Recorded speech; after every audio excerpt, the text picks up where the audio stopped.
एक और जहां अमेरिकी राष्ट्रपति डोनाल्ड ट्रंप ने तेहरान को खाली कर दो वरना अंजाम भयानक होगा की धमकी दे डाली है, तो दूसरी ओर ट्रंप की इस धमकी के विरोध में खुल के चाइना सामने आ गया है।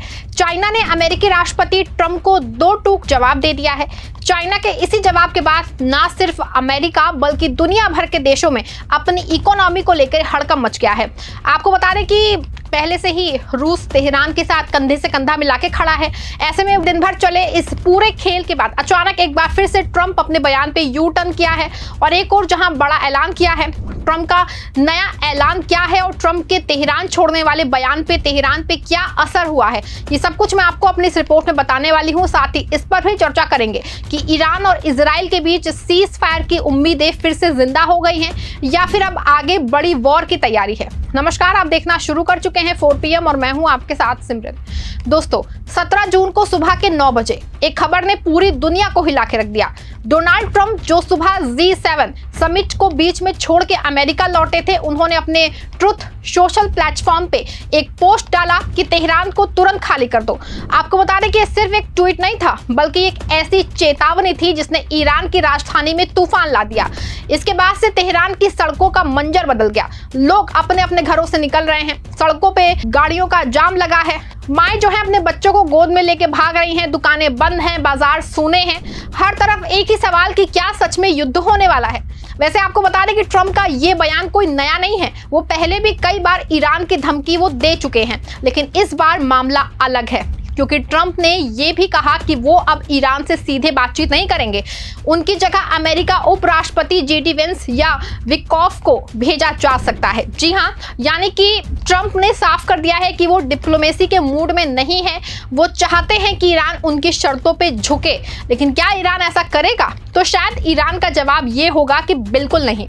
ये हम इसलिए कह रहे हैं, ईरान की जनता का इतिहास ये गवाह है। ये वो मुल्क है जिसने दशकों तक अमेरिका और इजराइल की धमकियों को ठेंगा दिखाया है।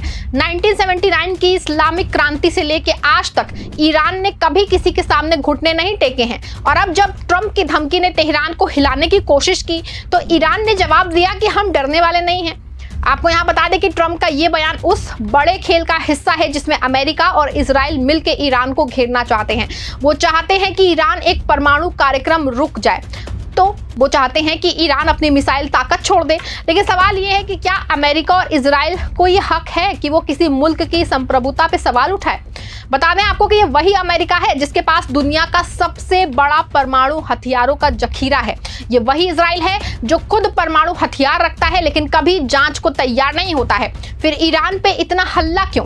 क्योंकि वो मुल्क है जो इन दोनों की दादागिरी को चुनौती देता है। आपको बता दें कि ट्रंप की धमकी के बाद दुनिया की नजरें थी कि अब क्या होगा, लेकिन तभी एक ऐसी आवाज गूंजी जिसने अमेरिका और इजराइल को सकते में डाल दिया।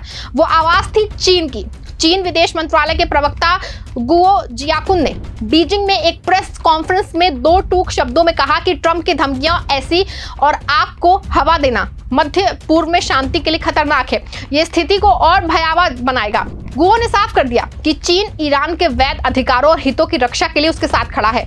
आपको बता दें कि ये कोई छोटी बात नहीं है। चीन आज दुनिया की दूसरी सबसे बड़ी आर्थिक और सैन्य ताकत है और जब वो खुल के ईरान के पक्ष में आता है तो इसका मतलब है कि अब ये खेल सिर्फ ईरान और अमेरिका का नहीं रहा, ये एक इंटरनेशनल गठजोड़ की शुरुआत है। वैसे चीन का ये बयान सिर्फ शब्दों का खेल नहीं है। बीजिंग ने पहले ही ईरान को आर्थिक और सैन्य समर्थन देने का वादा किया है। 2021 में दोनों देशों के बीच में 25 साल का रणनीतिक समझौता हुआ था जिसके तहत चीन ईरान के तेल का सबसे बड़ा खरीदार है और अब जब ट्रंप ने तेहरान को धमकी दी है तो चीन ने साफ कर दिया है कि वो अपने दोस्त को अकेला नहीं छोड़ेगा। सिर्फ चीन ही नहीं, रूस जो पहले से ही ईरान का मजबूत सहयोगी है वो भी अपनी चुप्पी तोड़ी। उसने रूसी राष्ट्रपति जो है पुतिन ने ट्रंप से फोन पे 50 मिनट बात की और साफ कहा कि ईरान के खिलाफ कोई भी आक्रामकता मध्य पूर्व को तबाही की ओर ले जाएगी। रूस ने यह भी चेतावनी दी कि अगर अमेरिका या इजराइल ने ईरान पे हमला किया तो वो अपनी सैन्य ताकत का इस्तेमाल कर सकता है। इससे अब तस्वीर जो है वो साफ है। एक तरफ अमेरिका है और इजराइल जो अपनी दादागिरी को पूरी दुनिया को कंट्रोल वो करना चाहता है, दूसरी तरफ ईरान है जिसके साथ अब चीन और रूस जैसे ताकतवर मुल्क खड़े हैं। ये सिर्फ एक मिडिल ईस्ट के वॉर की बात नहीं है, ये एक ऐसी जंग है जो दुनिया के सुपर पावर की हालत को बदल सकती है। लेकिन सवाल ये है कि चीन और रूस का ये समर्थन ईरान के लिए कितना मायने रखता है? जवाब है बहुत ज्यादा, क्योंकि ये दोनों देश संयुक्त राष्ट्र सुरक्षा परिषद के स्थायी सदस्य हैं, उनके पास वीटो पावर है, यानी कि अगर अमेरिका या इजराइल ने ईरान पे कोई बड़ा हमला करने की कोशिश भी की तो चीन और रूस यूएन में उसे रोक सकते हैं। आपको बता दें कि ट्रंप की धमकी और वैश्विक तनाव के बीच एक और खबर जो है वो ईरान को झकझोर के रख दिया है। उसने इजराइल ने एक बार फिर से अपनी कायराना हरकत दिखाई है। 17 जून 2025 को इजरायली मिसाइल ने ईरान के टॉप सैन्य कमांडर मेजर जनरल अली शादमानी को निशाना बनाया। शादमानी जो ईरान की खत्म अल अनबिया हेडक्वार्टर्स के प्रमुख थे, इस हमले में जो शहीद हो गए हैं। आपको बता दें कि इजराइल का यह हमला कोई नया नहीं है। ऑपरेशन राइजिंग लायन के तहत इजराइल ने पिछले कुछ दिनों से ईरान के कई सैन्य और परमाणु ठिकानों को निशाना बनाया है। इन हमलों में ईरान के कई वैज्ञानिक और सैन्य कमांडर जो है शहीद हुए हैं, लेकिन हर बार इजराइल का मकसद एक ही रहा है कि ईरान को कमजोर करना है।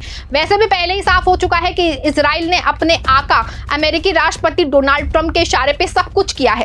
ट्रंप ने खुद कहा कि उन्हें इजराइल के हमले की पूरी जानकारी थी, लेकिन उन्होंने ये भी कहा कि इजराइल के पास अमेरिका के सबसे घातक हथियार हैं। यानी ये साफ है कि इजराइल और अमेरिका मिलकर के ईरान को घेरने की साजिश कर रच रहे हैं, लेकिन इजराइल और अमेरिका ये भूल गए हैं कि ईरान वो मुल्क है जो हर हमले का जवाब देना जानता है। 13 जून को जब इजराइल ने ईरान पे हमला किया तो ईरान ने ऑपरेशन ट्रू प्रॉमिस जो है उसके तहत इजराइल पे 200 से ज्यादा मिसाइलें दागी। तेल अवीव में धमाकों की आवाजें गूंजी। इजराइल का आयरन डोम सिस्टम भी फेल हो गया। ऐसे में ट्रंप की धमकी, इजराइल की आक्रामकता और तेहरान में मची भगदड़ ने मिडिल ईस्ट के वार को मुहाने पे लाके खड़ा कर दिया। लेकिन इस सब के बीच में एक चीज जो सबसे ज्यादा चमक रही है वो ये है कि ईरान का हौसला। ईरान वो मुल्क है जिसने दशकों तक अमेरिका की जो है वो उसमें आर्थिक और सैन्य पाबंदियों को उसने झेला है, फिर भी उसने अपनी मिसाइल तकनीक को दुनिया की सबसे बेहतरीन तकनीकों में शुमार किया है। उसने अपने परमाणु कार्यक्रम को सिर्फ शांतिपूर्ण उद्देश्यों के लिए विकसित किया, जैसा कि वो बार बार कहता रहा है। लेकिन अमेरिका और इजराइल को ये बर्दाश्त नहीं। अब सवाल ये है कि आगे क्या होगा? क्या ट्रंप की धमकी सच में युद्ध में बदल जाएगी या फिर ईरान, चीन और रूस का गठजोड़ इस संकट को टाल देगा? वैसे तो चीन और रूस ने साफ कर दिया है कि वो ईरान के खिलाफ किसी भी सैन्य कार्रवाई का समर्थन नहीं करेंगे। अगर अमेरिका या इजराइल ने कोई बड़ा कदम उठाया तो वो अपनी वीटो पावर का इस्तेमाल कर सकते हैं। दूसरी बात, ईरान की सैन्य ताकत। ईरान के पास दुनिया की सबसे उन्नत बैलिस्टिक मिसाइलें हैं, उसका ड्रोन प्रोग्राम भी बेहद मजबूत है, और अगर अमेरिका से सीधा युद्ध हुआ तो ईरान सेंटर ऑफ होमर्स को बंद कर सकता है। आपको बता दें, जहां से दुनिया का 20% तेल गुजरता है, उसका मतलब है कि इंटरनेशनल इकोनॉमी को भारी नुकसान पहुंचा सकता है। ऐसे में ट्रंप की धमकी, इजराइल के हमले और इंटरनेशनल दबाव के बावजूद ईरान ने साफ कर दिया है कि वो अपनी संप्रभुता से समझौता बिल्कुल नहीं करेगा। भले से ही इजराइल और नेतन्याहू सुप्रीम लीडर खामेनेई को मारने का ख्वाब देख रहे हैं, लेकिन खामेनेई साफ कह चुके हैं कि हम ना तो डरेंगे और ना ही झुकेंगे।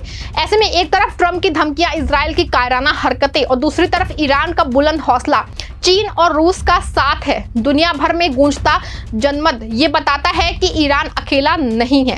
ऐसे में अब सवाल ये है कि क्या आप मानते हैं कि ईरान इस जंग में जीतेगा? क्या आप मानते हैं कि शांति का रास्ता अभी बाकी है? हमें कमेंट में जरूर बताइएगा। और हाँ, अगर आपको ये वीडियो पसंद आई है तो वीडियो को लाइक और शेयर करना बिल्कुल भी मत भूलिएगा, और हमारे चैनल पे नए हैं तो उसको सब्सक्राइब कर लीजिएगा ताकि आप हर अपडेट से जुड़े रहें। मिलते हैं अगले वीडियो में, तब तक के लिए जय हिंद, जय भारत।